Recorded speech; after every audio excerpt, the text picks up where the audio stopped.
अभी हम लोग देखते हैं लेक्चर नंबर 2 सॉल्यूशन का। तो कुछ एक रिवाइज कर ले रहे हैं पहले जो हम लोग लेक्चर 1 में पढ़े हैं। तो हम लोग क्या पढ़े थे सॉल्यूशन के बारे में। सॉल्यूशन जो है हमारा होमोजेनियस मिक्सचर ऑफ टू और more non reacting chemical species, solid और सॉल्वेंट को मिला के जो बना सॉल्यूशन होता है। देखो और जो ज्यादा क्वांटिटी में रहे उसको क्या बोलेंगे हम लोग, सॉल्वेंट, और कम क्वांटिटी वाले को क्या बोलेंगे, सॉल्यूट। अब बात करें हम लोग, देखो 100 ग्राम ऑफ ए लिया गया है तो ये क्या है मेरा सॉल्वेंट, और अगर बी जो है बी 1 ग्राम लिया गया है क्या है मेरा सोल्यूट। अब पहचानने आ गया हम लोग को सोल्यूट सॉल्वेंट किसको कहेंगे। उसी तरह से अगर देखो बात करें हम लोग, एक सॉलिड है सोल्यूट में, इसको बोला गया क्या सोल्यूट। वाइल लिक्विड है इसको बोला गया है सॉल्वेंट। तो सॉल्यूशन ये कैसा बनेगा, लिक्विड। सॉल्वेंट लिक्विड में है, सॉल्यूशन भी लिक्विड। अच्छा क्वेश्चन हम लोग बाद में लेंगे इसके बाद। अभी हम लोग समझते हैं तो मोल का कैलकुलेशन कैसे करते हैं हम लोग। तो सबसे पहले हम लोग को तो मोलर मास निकालने आना चाहिए। मोलर मास में क्या करना है हम लोग को, जिसका जितना एटोमिसिटी रहता है, इसका कितना 6 है, 6 कार्बन के लिए कितना एटॉमिक मास 12 प्लस 12 मास कितना हाइड्रोजन का 1 प्लस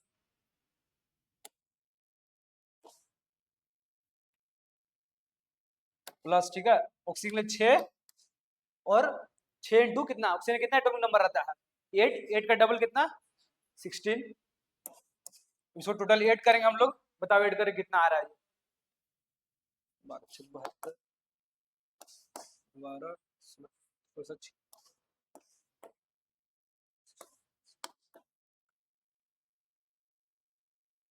कितना आ रहा है 180। इसका मोलर मास कितना आया 180। अब हम लोग बात करते हैं नंबर ऑफ मोल्स अगर निकालने के लिए बोला जाए तो क्या फॉर्मूला हम लोग के पास है नंबर ऑफ मोल्स निकालने के लिए, given mass by molar mass. जितना मास रहेगा दिया हुआ उसके अपॉन में क्या लेंगे मोलर मास। इसको W से रिप्रेजेंट कर रहे हैं हम लोग, मोलर मास को M से रिप्रेजेंट कर रहे हैं इन ग्राम। और जो मोलर मास निकला उससे निकला मेरा ग्राम पर मोल। इस हम लोग जो निकाले 180 ग्राम पर मोल आया यूनिट में। अब बात करें हम लोग,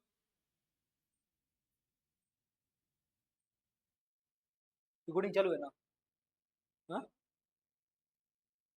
number of moles of solute.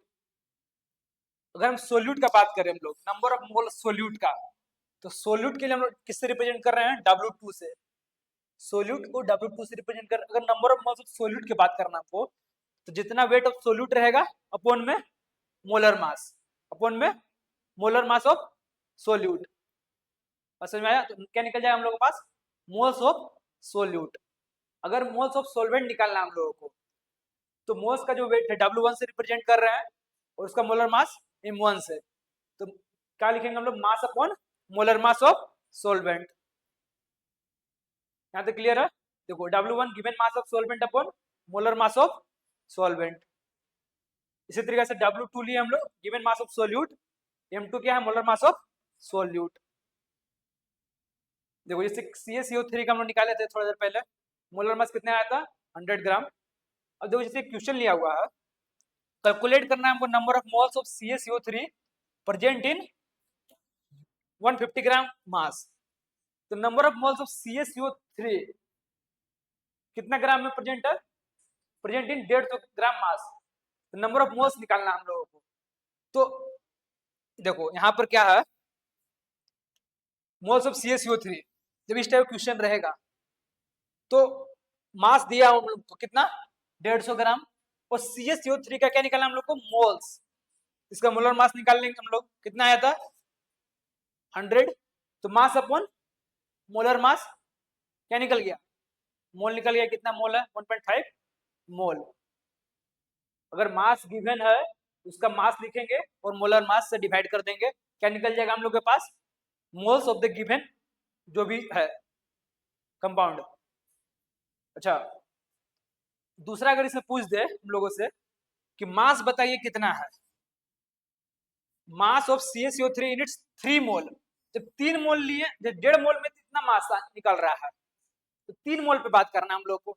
तो हम लोग भी क्या पढ़े थे मोल्स का formula, moles equal to mass upon molar mass.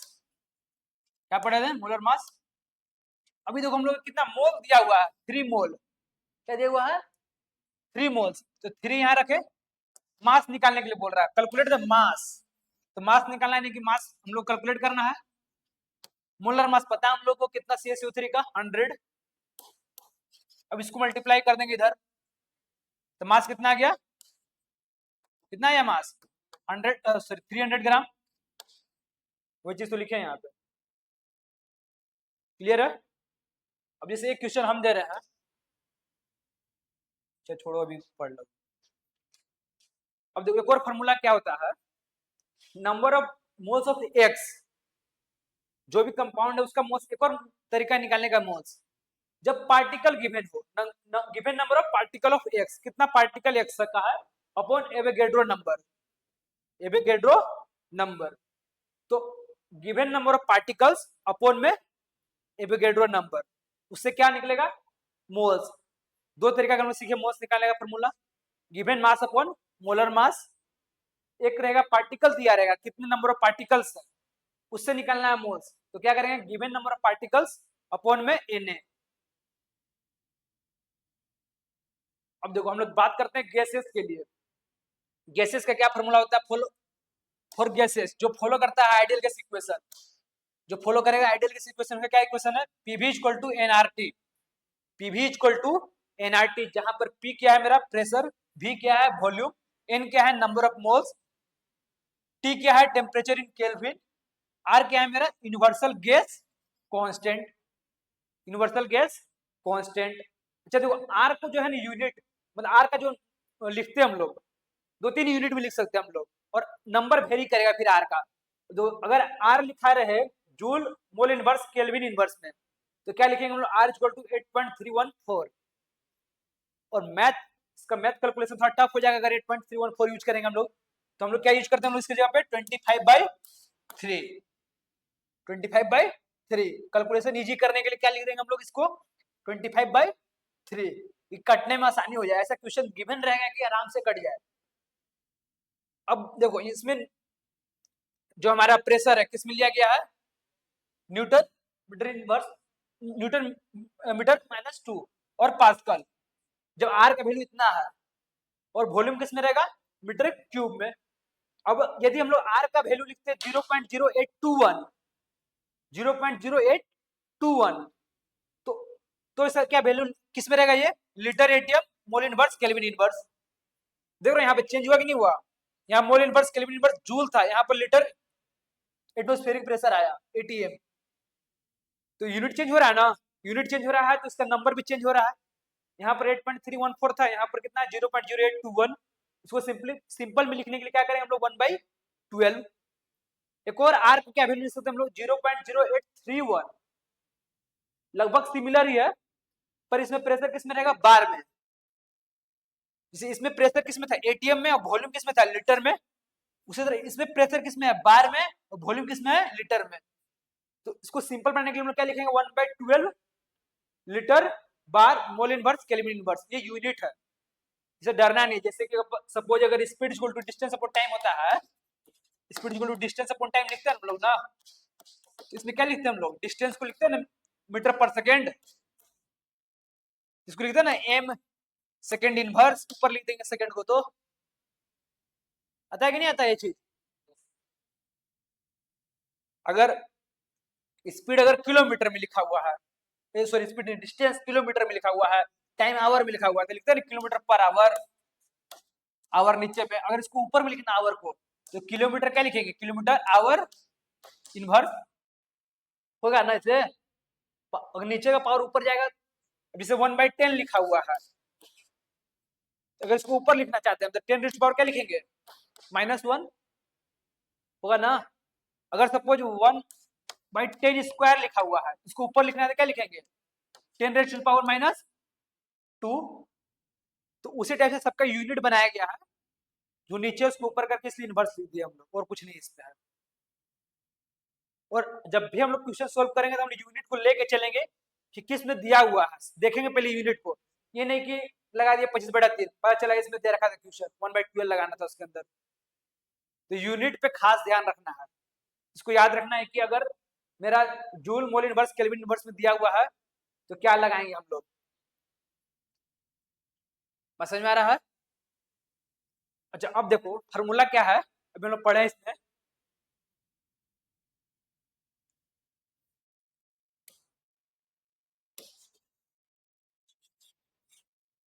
अभी हम लोग पढ़े PV equal to NRT, PV equal to NRT. इन क्या था मेरा नंबर ऑफ मोल्स, अगर इसमें गैस में अगर नंबर ऑफ मोल्स निकालना था कैसे निकालेंगे हम लोग, N equal to PV upon RT लिख सकते हैं, इसको लिख सकते हैं ना, ये चीज तो लिखा हुआ है यहाँ पे, n equal to PV upon RT. अच्छा एक चीज और देखो, new STP standard temperature and pressure, standard temperature and pressure पे हम लोग किस पे बात करते हैं, केल्विन में, और प्रेशर किस में बात करें हम लोग, बार में। ओल्ड एसटीपी के तहत स्टैंडर्ड टेम्परेचर एंड प्रेशर किस में है, टेम्परेचर किस में, केल्विन में, प्रेशर किस में है, एटीएम में। अच्छा अब बात करते हैं हम लोग, सपोज अगर दिया रहा है मोल्स निकालना है, मोल्स गैस के लिए, तो इसे क्या फॉर्मूला हम लोग है, given volume upon molar volume. इसे कि अगर वेट मास में देख रहे थे हम लोग तो मास अपॉन मोलर मास देख रहे थे हम लोग, इसके अंदर हम लोग को given volume upon molar volume करना है।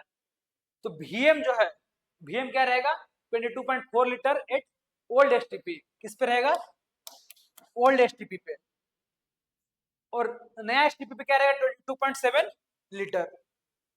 अब जो इसे क्वेश्चन दिया हुआ है, calculate number of mass of each of the flowing, कितना दिया हुआ है, इतना लीटर ऑफ N2 गैस लिया गया है, कितना 11.35 लीटर ऑफ N2 गैस, इसका बोला गया मोल्स निकालिए, मोल्स ऑफ N2 क्या होगा, मोल्स ऑफ N2 क्या होगा। तो हम देख रहे हैं यहाँ पे कि मेरा गिवन लीटर था, देखो इससे फॉर्मूला में क्या था हम लोग का, गिवन वॉल्यूम, तो वॉल्यूम तो रख दिया ऊपर में, पुट कर दिए गिवन वॉल्यूम की जगह पे। अच्छा मोलर वॉल्यूम क्या रखेंगे, मोलर वॉल्यूम हम लोग क्या लेंगे, न्यू वाला, स्टैंडर्ड टेम्परेचर एंड प्रेशर 22.7, सो काटो हाफ आया, यानी क्या निकला ये 0.5 mole of N2, 0.5 mole of N2। अब देखो जैसे कि अगर देखो जैसे कि ग्राम में लिखा हुआ है, किस में लिखा हुआ है, ग्राम में, इससे पहले पढ़े थे हम लोग ग्राम वाला ना, ग्राम वाला पढ़े थे, जिससे ग्राम में देखो गिवन है, तो क्या लिखेंगे NCO2, ग्राम कितना गिवन है 440 है ना, 440 ग्राम अपन, इसका CO2 का मोलर मास निकाले हम लोग, CO2 का क्या निकाले हम लोग, मोलर मास। कार्बन के लिए कितना लिखेंगे हम लोग 12 प्लस 2 इंटू ऑक्सीजन के लिए कितना 16, 16 दुना 32, 32 बार कितना हो गया 44, तो 44 ग्राम लिखे हम लोग, 10 बार में काटे कितना आया 10 मोल ऑफ CO2। डिफरेंस समझ में आ रहा है क्या हम लोग की इसमें, इसमें मोलर मास हम लोग कैसे निकालते थे CO2 के आधार पे, पर यहाँ पे हम लोग N2 का नहीं लिखे मोलर मास, क्या लिखे डायरेक्टली मोलर वॉल्यूम 22.7 है ना।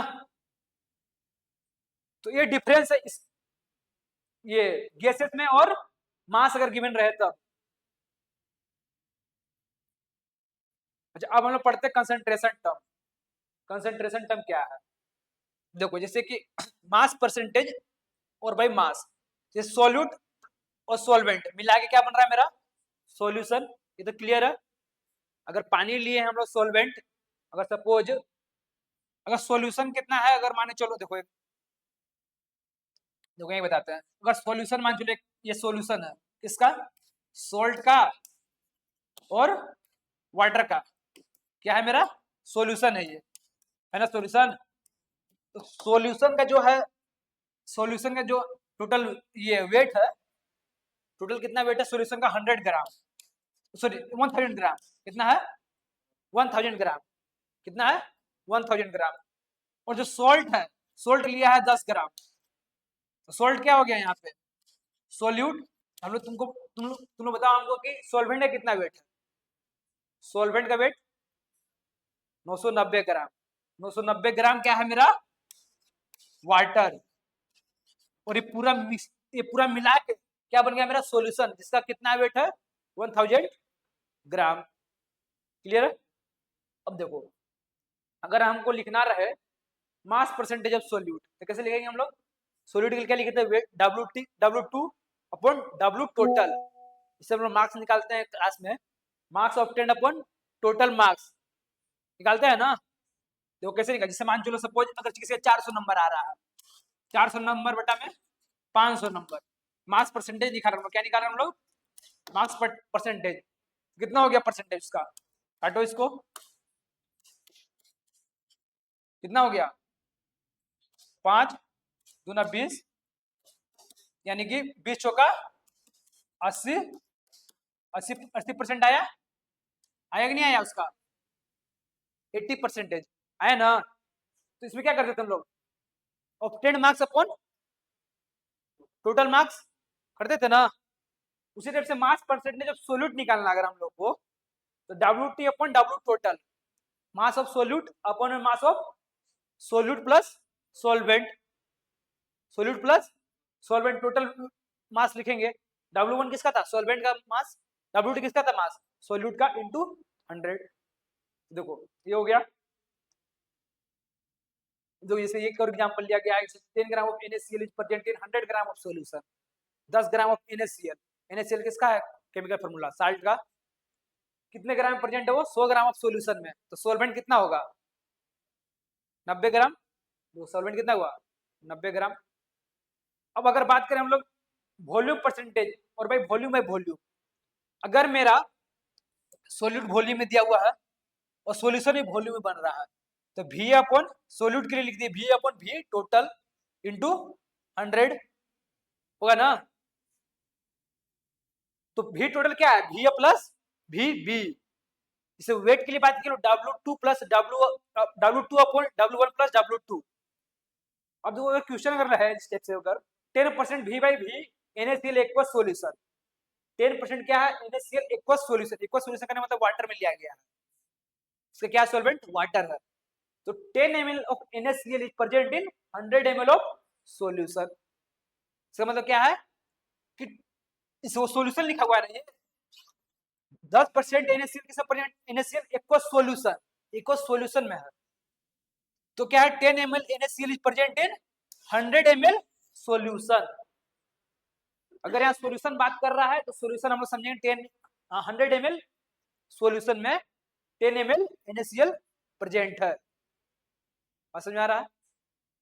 अब बात करें हम लोग अगर सॉल्वेंट के लिए बात करें तो VB upon VA plus VB किसको लिया हम लोग? मतलब ये देखो, इस VA अगर सोल्यूट के ले रहे हैं हम लोग तो VB सॉल्वेंट के लिए है। समझ में आ रहा है ना? अच्छा अब देखो, ये तो हम लोग हो गया। अच्छा वॉल्यूम बाई मास परसेंटेज। अब कोई सोल्यूट जो है वॉल्यूम में है, पर जो W टोटल जो सॉल्यूशन है मेरा, सॉल्यूशन किस में आ रहा है? ग्राम में। ग्राम में क्यों आया सॉल्यूशन? क्योंकि सॉल्वेंट ग्राम में था, सॉल्वेंट ग्राम में था तभी तो सॉल्यूशन ग्राम में आया। पढ़े थे ना उससे पहले। तो अगर देखो सपोज लिखा हुआ रहे 10% volume by wait, V by W, volume by, इसको पढ़ेंगे volume by wait, NaCl aqueous solution. तो ये क्या है? 10 ml of NaCl is present in 100 gram of solution, 100 gram of solution. अब देखो V solvent upon W total into 100। अब देखो इस टाइप से कुछ कुछ लिखा हुआ रहेगा, अगर 5% W by W HCl aqueous solution, इसको कैसे पढ़ेंगे हम लोग? 5 gram of HCl present in 100 gram of solution, 100 gram of solution. अच्छा हम लोग 100 ग्राम ही क्यों लिए? क्योंकि यहाँ पर W बाई W था, वेट बाई वेट था। अब देखो जैसे वॉल्यूम बाई वॉल्यूम है, तो क्या लिखे हम लोग? 5 ml HCl present in 100 ml। यहाँ तो ग्राम लिखने नहीं गए हम लोग, लिखने गए यहाँ पे ग्राम नहीं। क्यों नहीं लिखे ग्राम? क्योंकि यहाँ वॉल्यूम था, वेट बाई वॉल्यूम का बात हो रहा है। तो वेट बाई वॉल्यूम का बात हो रहा है तो सॉल्यूशन भी किसमें रहेगा? वॉल्यूम में। अब जो 5% weight by volume, 5% weight by volume, तो 5 gram of HCl is present in 100 ml of solution. अभी इसमें दिया हुआ 5% वेट वॉल्यूम बाई वेट या मास जो भी है, एक्वस सॉल्यूशन किसमें है? ये ml ऑफ, देखो वेट जो है, वेट किसमें कंसिडर करते हैं हम लोग, mg, इसमें एक्सेलरेशन ड्यू टू ग्रेविटी लगता है, मास में सीधा केवल मास है वो, तो इसको मास ही पढ़ेंगे हम लोग। तो 100 ग्राम ऑफ सॉल्यूशन में, बात समझ में आ रहा है क्यों लिखे 100 ग्राम, क्योंकि वॉल्यूम बाय मास का बात हो रहा था। क्लियर है बात? अच्छा, देखो एक क्वेश्चन है यहाँ पे, सपोज श्रीसंत लिखा हुआ है यहाँ पे, श्रीसंत, ठीक है, श्रीसंत क्या करता है, फॉर्म करता है सॉल्यूशन 20 ग्राम ऑफ शुगर और विथ 180 ग्राम ऑफ, इसको ले लो, किसमें है ये,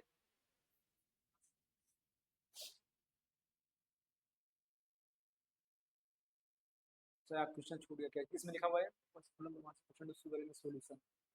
तो ये जो सॉल्वेंट, ये जो सॉल्यूशन है मेरा 180 ग्राम ऑफ सॉल्यूशन, नहीं यार क्या लिखा हुआ है, 180 gram of solvent, 180 gram of solvent, कुछ सॉल्वेंट होगा। तो अगर हमको निकालना है वेट बाय वेट शुगर का, इसका निकालना है शुगर का, तो 20 ग्राम लिखे अपन में 20 प्लस 180 ग्राम हो गया, तो क्या बन गया 10% आया कैलकुलेट करके। अगला देखो, अगला क्या है, Suresh found a solution by mixing 20 ml of alcohol with water in total volume of solution, इसमें टोटल वॉल्यूम ऑफ सॉल्यूशन ही दे दिया है। हम लोग नीचे किसको लेते हैं, टोटल वॉल्यूम ऑफ सॉल्यूशन लेते हैं, तो इसमें से नहीं ऐड करने जाएंगे 20 प्लस 250, तो गलत हो जाएगा ना ये, हाँ? हम लोग को तो नीचे सॉल्यूशन पहले ही दे दिया 250 ml ऑफ सॉल्यूशन, इसमें क्या था सॉल्वेंट था दिया हुआ 180 ग्राम ऑफ सॉल्वेंट, इसलिए 20 प्लस 180 किया हम लोग। पर इस केस में क्या हम लोग के पास पहले ही सॉल्यूशन का दिया हुआ है ml 250 ml में, तो वॉल्यूम अपन वॉल्यूम किए 20/250 इंटू 100 आ गया 8%। क्लियर है?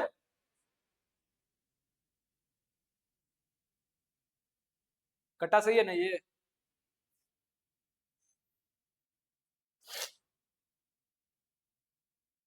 सौ से 5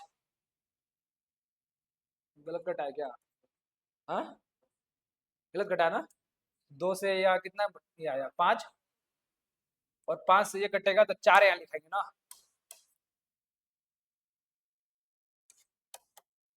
8% हो गया, समझ में आ रहा है ना?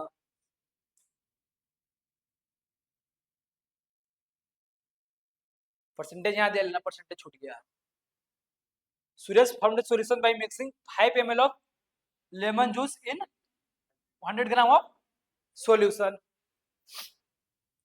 Calculate volume by mass percentage of lemon juice. तो क्या बोल रहा है 5 ml of lemon juice in 100 gram of solution, इसे 5 प्लस 100 करने की जरूरत है हम लोग को, पूरा सॉल्यूशन का वॉल्यूम दे दिया हम लोग कितना 100 ग्राम और 5 ml, तो V बाई मास का है W 5/100, 5% आ गया ना।